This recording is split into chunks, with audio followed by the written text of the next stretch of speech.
হরে কৃষ্ণ। 23শে মে 2025 শুক্রবার অপরা একাদশীর ব্রত, জ্যৈষ্ঠ মাসের কৃষ্ণপক্ষের একাদশী ব্রত। এই অপরা একাদশী ব্রত পালন করতে হবে 23শে মে 2025 শুক্রবার। বাংলা সনাতন ধর্মাচরণে উপবাস, ব্রত এবং পার্বণ একটি গুরুত্বপূর্ণ স্থান অধিকার করে আছে।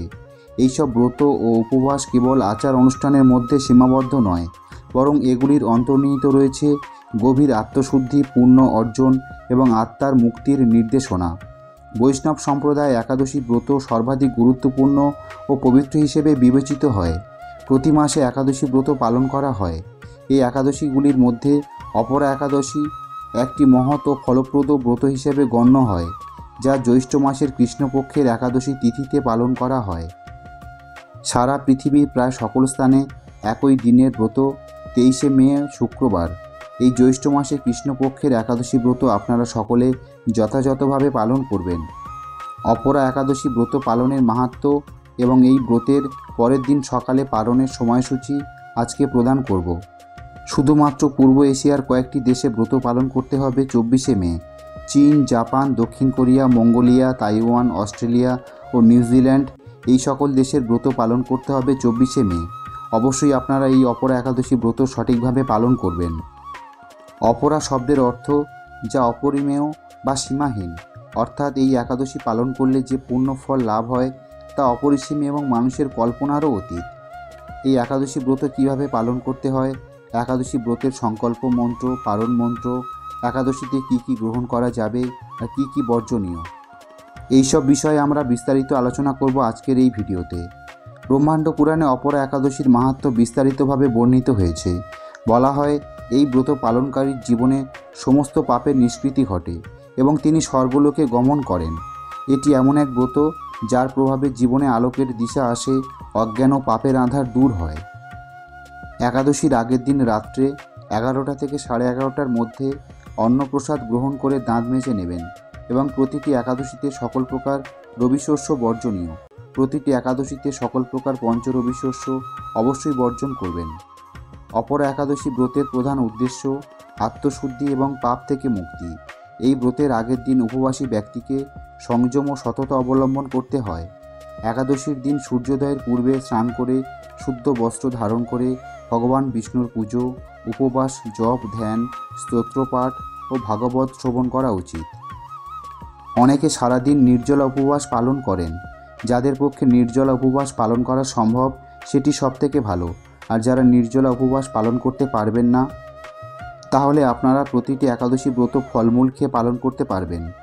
একাদশীতে ফলমূল, জল, কাজু বাদাম, কাঠবাদাম, দুধ, বাদাম সিদ্ধ, আলু সিদ্ধ, মিষ্টি আলু সিদ্ধ, কুমড়ো, আলু, সবজি, সাবুদানার পায়েস, সাবুদানা ফ্রাই, আলুর চিপস প্রভৃতি গ্রহণ করতে পারবেন। তবে একাদশীতে রান্নার ক্ষেত্রে অর্থাৎ পায়েস, সবজি, চিপস অবশ্যই বিশুদ্ধ ঘি বা সূর্যমুখী তেল ব্যবহার করতে হবে।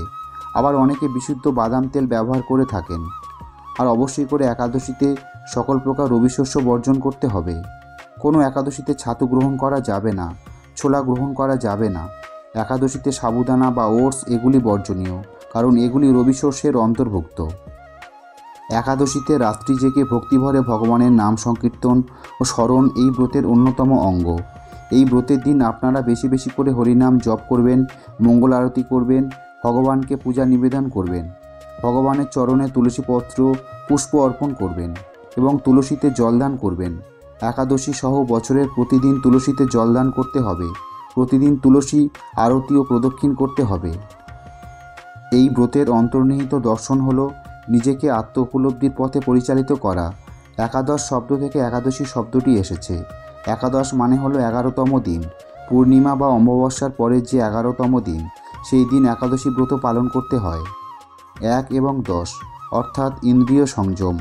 মানুষ যখন তার 10টি বাহ্যিক ইন্দ্রিয় এবং একটি মাত্র অন্তর চেতনার মন সংযম করে, তখনই তার প্রকৃত আত্মদর্শন সম্ভব হয়। এই ব্রতের মাধ্যমে ব্যক্তি নিজেকে নিয়ন্ত্রণ করে ভগবানের স্মরণে মনোনিবেশ করে। ফলে মায়ের বাঁধন আলগা হয়ে মুক্তির পথ সুগম হয়। একাদশী ব্রতের সংকল্প মন্ত্র। একাদশীর দিন আপনারা বেশি বেশি করে শাস্ত্র অধ্যয়ন করবেন এবং নির্দিষ্ট একাদশী ব্রত মাহাত্ম্য পাঠ করবেন। এইভাবে আপনারা প্রতিটি একাদশী ব্রত পালন করতে পারেন। একাদশী ব্রতের পরদিন সকালে পালনের নির্দিষ্ট সময়ের মধ্যে অন্ন, রুটি বা ছাতু বা যে কোনো প্রকার রবিশস্য গ্রহণ করে ব্রতের পালন করবেন বা সমাপ্ত করবেন। একাদশী ব্রতের পালন মন্ত্র: অজ্ঞান ত্রিমিরান্ধস্য ব্রতে নানেন কেশব প্রসিদ সুমুখ নাথ জ্ঞানদৃষ্টি প্রদ ভব। অপরা একাদশী শুধু আধ্যাত্মিক দৃষ্টিকোণ থেকেই গুরুত্বপূর্ণ নয়, এটি সামাজিক ও নৈতিক জীবনের দিক থেকেও শিক্ষণীয়। এই ব্রতের মাধ্যমে মানুষ অহংকার, লোভ, হিংসা, ক্রোধ, মিথ্যা, অসততা প্রভৃতি দোষ ত্যাগ করতে শেখে। অন্যের দুঃখ কষ্ট অনুভব করে দান, ধর্ম ও সেবার মাধ্যমে এক সহানুভূতির সমাজ গঠনের দিকেও আগ্রহী হয়। যেহেতু এই ব্রততে সংযম, দয়া ও পুণ্যকর্মের উপর গুরুত্ব দেওয়া হয়, তাই এটি এক উন্নত মানবিক চেতনা গঠনের ক্ষেত্রে সহায়ক। অপরা একাদশী ব্রতের পালন মন্ত্র: এবং একাদশীর পরের দিন সকালে আপনারা নিরামিষ অন্ন বা কৃষ্ণপ্রসাদ গ্রহণ করবেন। এইভাবে আপনারা সকলেই প্রতিটি একাদশী ব্রত পালন করতে পারবেন। এখন আমরা অপরা একাদশীর মাহাত্ম্য কথা শ্রবণ করব এবং এরপর এই ব্রতের পালনের সময়সূচি প্রদান করব। অপরা একাদশী ব্রত মাহাত্ম্য: মহারাজ যুধিষ্ঠির শ্রীকৃষ্ণকে বললেন, হে কৃষ্ণ, জ্যৈষ্ঠ মাসের কৃষ্ণপক্ষিয়া একাদশীর নাম কি এবং তার মাহাত্ম্যই বা কী? আমি শুনতে ইচ্ছা করি, আপনি অনুগ্রহ করে তা বর্ণনা করুন। শ্রীকৃষ্ণ বললেন, হে মহারাজ, মানুষের মঙ্গলের জন্য আপনি খুব ভালো প্রশ্ন করেছেন। বহু পুণ্য প্রদানকারী, মহাপাপ বিনাশকারী ও পুত্র দানকারী এই একাদশী অপরা নামে খ্যাত। এই ব্রত পালনকারী ব্যক্তি জগতে প্রসিদ্ধি লাভ করে। ব্রহ্মহত্যা, গোহত্যা, ভ্রূণহত্যা, পরনিন্দা, পরস্ত্রী গমন, মিথ্যা ভাষণ প্রভৃতি গুরুতর পাপ এই ব্রত পালনে নষ্ট হয়ে যায়। যারা মিথ্যা সাক্ষ্যদান করে, ওজন বিষয়ে ছলনা করে, শাস্ত্রের মিথ্যা ব্যাখ্যা প্রদান করে, জ্যোতিষের মিথ্যা গণনা ও মিথ্যা চিকিৎসায় রত থাকে, তারা সকলেই নরক যাতনা ভোগ করে। এ সমস্ত ব্যক্তিরাও যদি এই ব্রত পালন করে, তবে তারা সমস্ত পাপ থেকে মুক্ত হয়। ক্ষত্রিয় যদি স্বধর্ম ত্যাগ করে যুদ্ধক্ষেত্র থেকে পালিয়ে যায়, তবে সে ঘোরতর নরকগামী হয়, কিন্তু সেও এই ব্রত পালনে মুক্ত হয়ে স্বর্গগতি লাভ করে। মকর রাশিতে সূর্য অবস্থানকালে মাঘ মাসে প্রয়াগ স্নানে যে ফল লাভ হয়, শিবরাত্রিতে কাশীধামে উপবাস করলে যে পুণ্য হয়, গয়াধামে বিষ্ণু পাদপদ্মে পিণ্ডদানে যে ফল পাওয়া যায়, সিংহ রাশিতে বৃহস্পতির অবস্থানে গৌতমী নদীতে স্নানে, কুম্ভে কেদারনাথ দর্শনে, বদ্রিকাশ্রম যাত্রায় ও বদ্রীনারায়ণ সেবায়, সূর্যগ্রহণে, কুরুক্ষেত্রে স্নানে, হাতি ঘোড়া স্বর্ণদানে এবং দক্ষিণাসহ যজ্ঞ সম্পাদনে যে ফল লাভ হয়, এই ব্রত পালন করলে অনায়াসে সেই সকল ফল লাভ হয়ে থাকে। এই অপরা ব্রত পাপরূপ বৃক্ষের কুঠার স্বরূপ, পাপরূপ কাষ্ঠের দাবাগ্নির মতো, পাপরূপ অন্ধকারের সূর্য সদৃশ এবং পাপহস্তির সিংহ স্বরূপ।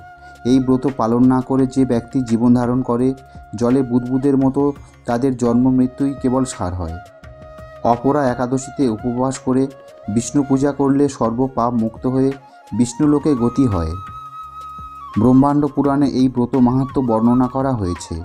তো এই হচ্ছে অপরা একাদশীর মাহাত্ম্য। অবশ্যই আপনারা অপরা একাদশী ব্রত সঠিকভাবে পালন করবেন। পশ্চিমবঙ্গে একাদশীর তারিখ 23শে মে।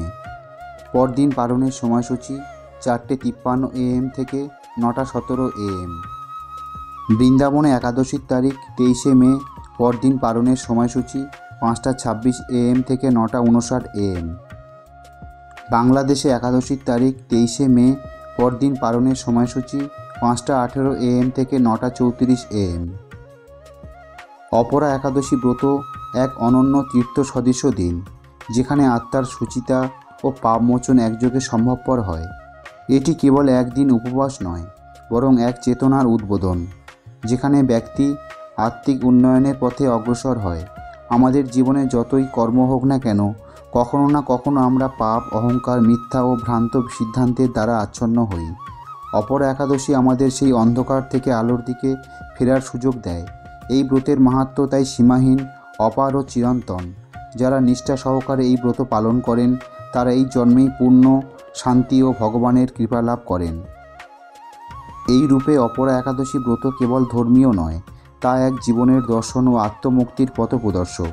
আমাদের সকলের উচিত এই ব্রতের মর্ম উপলব্ধি করে নিয়মমাফিক পালন করা, যাতে আমরা জীবনের প্রকৃত সার্থকতা অর্জন করতে পারি। হরে কৃষ্ণ, রাধে রাধে। বন্ধুরা, ভিডিওটি যদি ভালো লাগে তাহলে ভিডিওটিতে অবশ্যই একটি লাইক করবেন এবং আপনার আপনজনদের সাথে ভিডিওটি শেয়ার করবেন, যাতে তারা ভিডিওটি দেখে উপকৃত হতে পারে। সকলে ভালো থাকুন, সুস্থ থাকুন। পরম মঙ্গলময় ভগবান শ্রীকৃষ্ণ আপনার মঙ্গল করুক।